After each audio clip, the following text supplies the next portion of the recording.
இந்த இருக்க ஸ்பைசஸ்லாம் வந்து ட்ரை ரோஸ்ட் பண்ணி எடுத்துக்கலாம். ஸ்பைசஸ் ட்ரை ரோஸ்ட் பண்ணியாச்சு, இதை அரைச்சிக்கலாம்.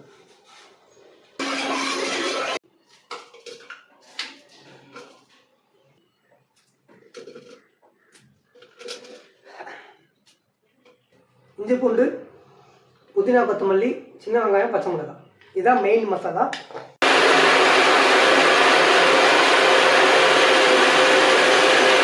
அந்த எண்ணெய் ஊற்றிக்கணும்.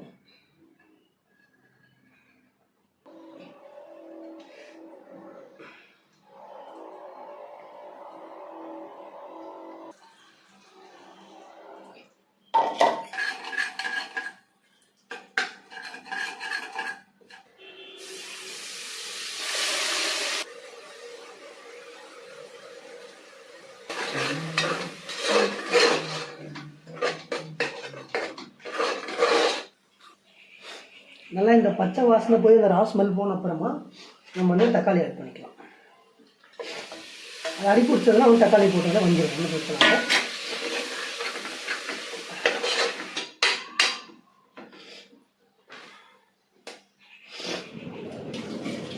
இப்போ தேவையான மல்லித்தூளும் மிளகாத்தூளும் நம்ம சேர்த்துக்கலாம்.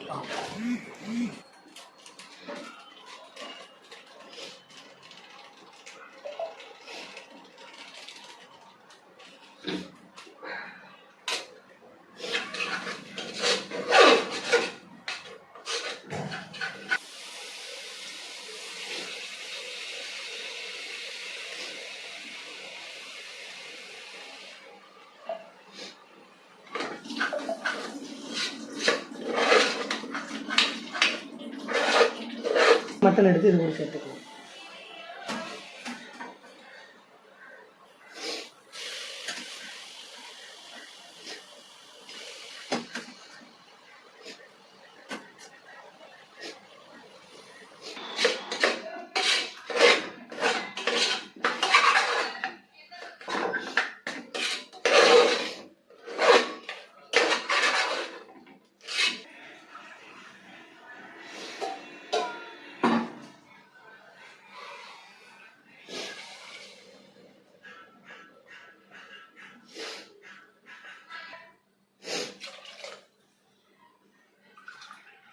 அரிசி எடுத்துருக்கேன், அதனால் 6 கப்பு வந்து தண்ணி ஊற்றிருக்கேன். 2 மடங்கு ஊற்றலாம்.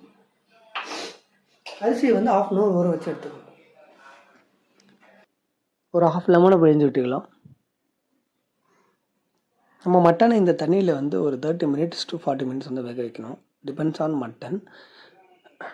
ஏன் இதில் நம்ம வேக வைக்கிறோன்னா, நம்ம நார்மலாக தண்ணியில் வந்து வேக வச்சு இதில் போட்டோன்னா வந்து மட்டன் வந்து உப்பு காரம்லாம் வந்து அந்த அளவுக்கு இருக்காது. ஸோ இந்த தண்ணியிலே வேக வச்சோன்னா மட்டன் மில்க் கூட டேஸ்ட்டாக இருக்கும்.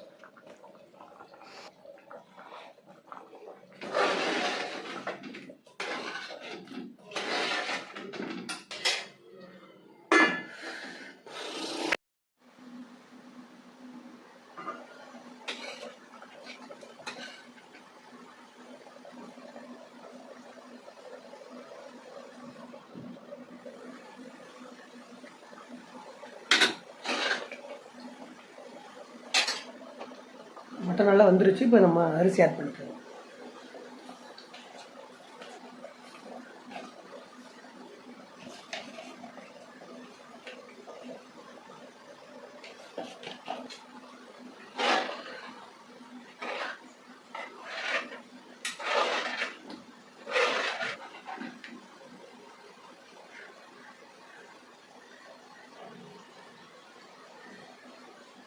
உப்பு காரம் எல்லாமே சரியாக இருக்குது.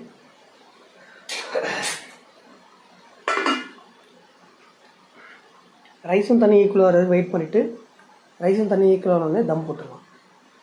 நம்ம வந்து சுட தண்ணி வச்சு தம் போட்டிருக்கோம். மூடி சுட தண்ணி வச்சு மேலே வச்சிடும். கீழே ரொம்ப சிம்மில் வச்சுக்கோங்க, அவ்வளோதான்.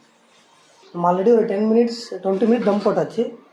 இப்போ வந்து ஹையில் வச்சு ஒரு 2 மினிட்ஸில் ஆஃப் பண்ணிடலாம், அவ்வளோதான்.